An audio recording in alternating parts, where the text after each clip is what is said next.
La bande de finition est prête. La ligne repère et l'écran sont effectués.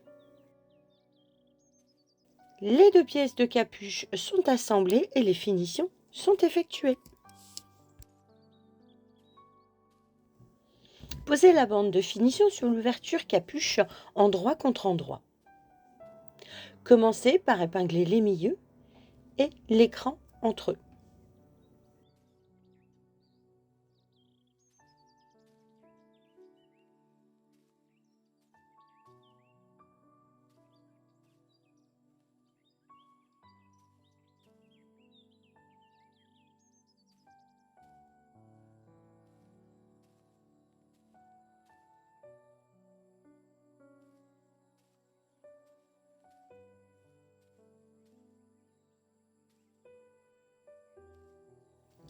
Épinglez maintenant de façon plus rapprochée en faisant bien correspondre les bords extérieurs des 2 pièces.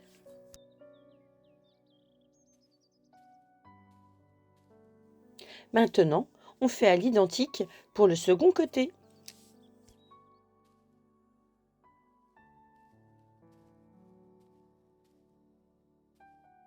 Notons nos 2 repères W comme mentionnés au pas à pas.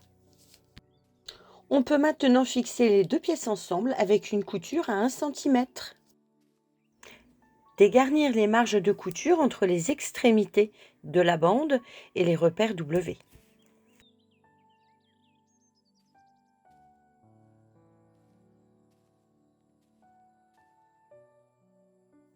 Repassez ou écrasez avec votre ongle la couture en rabattant la marge de couture vers la capuche. Sur l'envers de la capuche, rabattre la bande de finition.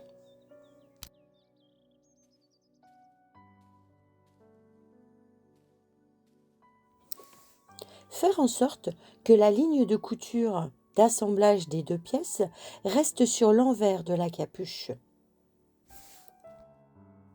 Pour cette étape, épinglez plutôt sur le bord extérieur de la capuche.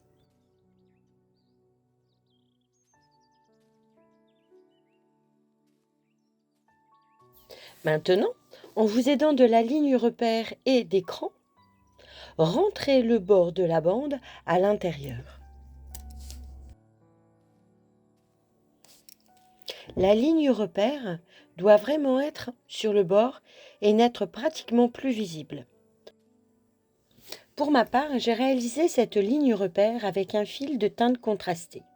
Mais il est bien sûr préférable de choisir une teinte ton sur ton. Appliquez-vous pour les extrémités, sachant que le rabat débordera du bord de la capuche. Vous pouvez bâtir à la main cette partie comme il est mentionné sur le pas à pas. Je vous conseille de bâtir à la main avant de passer à la machine à coudre, ce qui permettra aux 2 pièces de mieux se mettre en place sans la contrainte mécanique des épingles. Après avoir fixé leur entrée, à l'aide d'une couture à 3 mm du bord, retirez le fil de bâti et repassez. Maintenant, découpons les parties triangulaires de la bande débordant de la capuche.